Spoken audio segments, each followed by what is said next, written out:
ছেলের বিয়ে হয়ে গেলে ছেলে আর নিজের থাকে না, বউয়ের হয়ে যায়। কিন্তু মেয়ের বিয়ে হয়ে গেলে মেয়ে কোনোদিনও পর হয় না। এই কথাটা অনেকেই বলে, কিন্তু একটু ভেবে বলুন তো এই কথাটা কি ঠিক? আসলে কি জানেন তো, আপনি যদি মেয়েকে কিছু দেন তাহলে আপনি মেয়ের কাছ থেকে রিটার্ন কিছু চান না, বা আপনি কিছু আশা করেন না। মেয়ে সুখে থাকলেই আপনি সুখী থাকেন।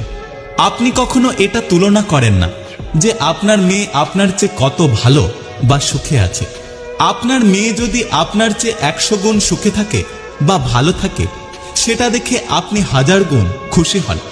আপনার মেয়ের জীবনে সমস্যা আসলে সেটাকে আপনি নিজের সমস্যা মনে করেন। মেয়ে সুখী না হলে আপনিও দুঃখী হন।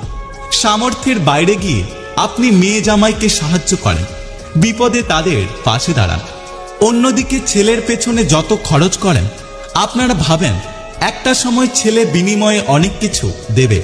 অনেকে তো আবার দাবিও করেন, মনে করিয়ে দেন যে তোর পেছনে আমরা এত টাকা খরচ করেছি। ছেলের বিয়ে দিয়ে ছেলেকে পর ভাবতে শুরু করেন।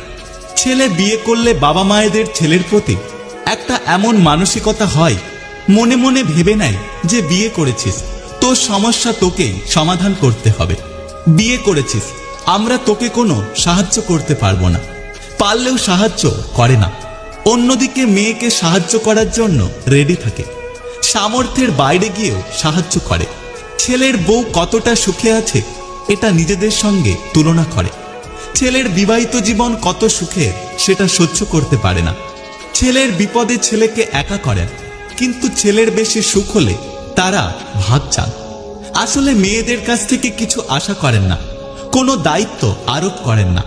তাই মেয়ে যদি 5% কিছু দেয়, আপনারা মনে করেন মেয়ে আমাদের কথা কত ভাবে। এদিকে ছেলের ওপর 100% দায়িত্ব, অনেক কিছু আশা করেন।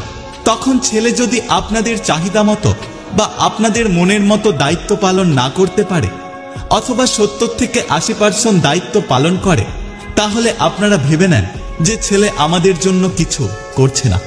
মেয়ের পড়াশোনার পর বিয়েতে 10 লক্ষ টাকা দিতে হলেও আপনারা কি মেয়েকে কখনো বলেন যে তোর জন্য আমরা এত খরচ করেছি? ছেলেকে পড়াশোনার পর ব্যবসা করতে 2 লক্ষ টাকা দিলেও বারবার মনে করিয়ে দেয়। আর চাকরি না পেলে মাঝে মাঝে কথা শোনায় যে এত খরচ করে পড়াশোনা করিয়েছি, কিছু করতে পারলি না। কিন্তু মেয়ের বিয়েতে যে এত খরচ করে, শখ আহ্লাদ পূরণ করে, এতে কিছু যায় আসে না। ছেলের বিয়েতে এতটা খরচও করে না, আর ছেলে সেভাবে কোনো শখ আহ্লাদ পূরণও করে না। যদি ভিডিওটি ভালো লাগে পাশে থাকবেন, আর হ্যাঁ, নিজের খেয়াল অবশ্যই রাখবেন। দেখা হচ্ছে পরের ভিডিওতে, ততক্ষণ সুস্থ থাকবেন। Take care.